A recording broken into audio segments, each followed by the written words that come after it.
Guys আজকে গেমে ঢুকতে না ঢুকতেই দেখি গেইন এখানে আমার আইডি কিন্তু সাসপেন্ড করে দিছে 3 দিন 20 ঘন্টা প্রায় 4 দিনের মতো আমি কিন্তু আমার আইডিতে ঢুকতে অথবা গেম প্লে করতে পারবো না। তো কি আর করা যাবে, বট আইডিতে ঢুকে দেখি কয়েকটা ম্যাচ গেম প্লে করি, কেউ অনলাইনে থাকলে তাদের সঙ্গে খেলতে পারবো।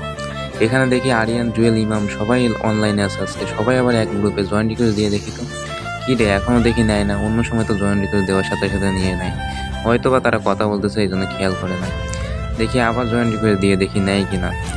ইমাম, তোমাদের গ্রুপে কখন থেকে জয়েন করে দিচ্ছি, তোমরা নিচ্ছ না কেন? আমরা কথা বলতেছিলাম, তুমি যে অ্যাড দিছো এটা খেয়াল করি নাই। ও আচ্ছা, সমস্যা নাই, চলো কয়েকটা ম্যাচ খেলে আসি। আজকে টোটালি কোনো ম্যাচই খেলা হয়নি। তুমি বট আইডিতে কেন? তুমি তোমার আইডি দিয়ে আসো। আমার আইডি দিয়ে কিভাবে আসবো? গেইনা তো আমার আইডি ব্যান করে দিছে, এই জন্যই তো আমি বট আইডিতে আইছি। সাকিব, তুমি আমাদের সাথে মজা নাও কেন? তাড়াতাড়ি আসো, তোমার আইডি থেকে ম্যাচ খেলবো। আরে না আরিয়ান, আমি মজা করতে যাবো কেন, আসলেই আমার আইডি ব্যান হয়ে গেছে। আরে সাকিব হয়তো আমাদের সাথে মজা নিতেছে, দাঁড়াও আমি চেক করে আসি। হ্যাঁ যাও যাও, চেক করে আসো, তাহলেই বুঝতে পারবো আমি মজা করতেছি নাকি সত্যি বলতেছি। হ্যাঁ সাকিব, সত্যি তো দেখি তোমার আইডি ব্যান হয়ে গেছে, কিভাবে কি হইলো? আমি তো ঠিক জানি না, এখন ব্যান হয়ে গেছে কি করা যাবে। আচ্ছা মেসেজ স্টার্টটাও কয়েকটা ম্যাচ খেলে আসি। কি রে ভাই, সব ফকিন্নি মগিন্নি কই থেকে আসে? এর মতন বট কিনে নাকি আমরা ম্যাচ খেলবো? কি রে আরিয়ান, এটা মানে কি?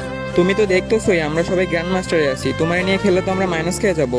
আমার নিয়ে খেলতে মাইনাস খাবো কেন? আমার নিজের আইডিও তো ডিজনে ছিল, আইডি ব্যান হয়ে গেছে দেখে না আমি বট আইডিতে আইছি।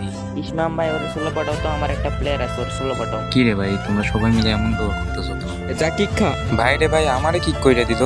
আইডি ব্যান হয়ে গেছে শোনার পর থেকে ওদের ব্যবহারও পাল্টে গেল, আবার খারাপ ব্যবহার করে কিকও কইরা দিল। আবার গ্রুপে জয়েন করে দিয়ে দেখি তো।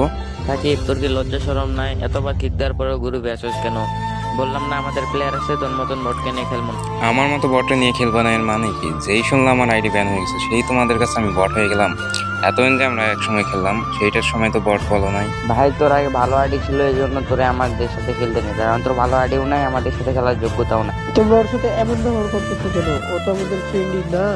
চলো স্টার্ট দাও, আমরা একসাথে ম্যাচ খেলে আসি। জুয়েল, তুমি চুপ করো তো। এই বটের বাচ্চার সাথে এর থেকে কি ভালো ব্যবহার কর? এই বটের বাচ্চা তো আমাদের গ্রুপে থাকারও যোগ্যতা নাই। বুঝছি ভাই, তোমাদের কাছে গেম প্লের থেকে ভালো আইডি থাকাটাই বেশি ইম্পর্টেন্ট। শুধু তো একটা ম্যাচ খেলতেই চাইছিলাম। এত কথা বাড়াস কেন? বললাম না তোরে নিয়ে আমরা খেলবো না। আগে আমাদের লেভেল আয়, তারপরে তোরে নিয়ে খেলবো। এত কথা বাদ দাও তো। ইমাম, তুমি ওরে আবার কিক মারো। এখন আমার কাছে ভালো আইডি নেই দেখে তোমরা খেলতেও নিচ্ছ না, আবার কি কো মারবা বলো? কি আর বলবো তোমাদের। তোর তো এখন কোনো আইডিয়াই নাই, আমাদের গ্রুপে থাকার তোর কোনো যোগ্যতা আছে? যা কিক খা। ভাই আবারও আমারে কিক কইরা দিল। আজকে আইডি নাই দেখে ওরা খারাপ ব্যবহার করলো, আবার কিকও কইরা দিল। গেমের ভিতরে যার ভালো আইডি আছে তার দাম আছে, যার কাছে ভালো আইডি নাই তার গেম প্লেরও কোনো দাম নেই। দেখি তো জুয়েল ভাই আবার হোয়াটসঅ্যাপে কি মেসেজ দিছে। জুয়েল ভাই আবার তার গ্রুপে ডাকে কেন, গিয়ে দেখি তো সে কি বলে। হ্যাঁ জুয়েল ভাই, কি বলবা বলো? এখন কি তুমিও তাদের মতো অপমান করবা? সাকিব, তোমার আইডি ব্যান হয়েছে তো কি হয়েছে? আমরা আছি না, আমাদের আইডি মানে তো তোমার আইডি, তাই না? তোমাকে দেখো আইডি পাসওয়ার্ড দিচ্ছি, তুমি আমার আইডিতে খেলো। কি বলো তুমি? তোমার এত বড় আইডি পাসওয়ার্ড আমারে দিবা? এত বড় আইডি হয়েছে তো কি হয়েছে? তুমি তো আমার বন্ধুই, আমার আইডি মানে তো তোমারই আইডি। আচ্ছা জুয়েল ভাই, তাহলে তোমার আইডি পাসওয়ার্ড। দেখো তোমার আইডি পাসওয়ার্ড দিছি, তুমি লগ ইন করে গেম খেলবে। আচ্ছা জুয়েল ভাই, আমি তাহলে আইডিটা লগ ইন করলাম। তো গাইজ, আমরা কিন্তু ফাইনালি জুয়েল ভাইয়ের 97 লেভেলের আইডিটা লগ ইন করে ফেললাম। যেখানে আরিয়ান আর ইমাম আমাদেরকে অপমান করে গ্রুপ থেকে কিক দিল, সেখানে কিন্তু জুয়েল ভাই নিজে থেকে এসে তার আইডিটা আমাদের লগ ইন করে দিল। তো গাইজ, তোমরা তো দেখলাই গেমের ভিতরে একটা ভালো আইডি থাকা কতটা ইম্পর্টেন্ট। তোমার কাছে ভালো আইডি না থাকলে তোমার গেমের ভিতরে কোনো ভ্যালু নেই, তোমার গেম প্লে স্কিলেরও কোনো দাম নেই। তো গাইজ, জুয়েল ভাইয়ের জন্য হলেও কিন্তু তোমরা সবাই ভিডিওতে লাইক এবং সাবস্ক্রাইব করে দাও, এবং তোমরা যারা যারা আমার সঙ্গে অ্যাড হতে চাও তারা কিন্তু কমেন্টে ইউআইডি দিতে পারো। জুয়েল ভাইয়ের 97 লেভেলের আইডি দিয়ে আমি কিন্তু তোমাদের সবাইকে ফ্রেন্ড রিকোয়েস্ট দিব। তো আজকের ভিডিও এই পর্যন্ত। তো ভালো থাকো, সুস্থ থাকো, আল্লাহ হাফেজ।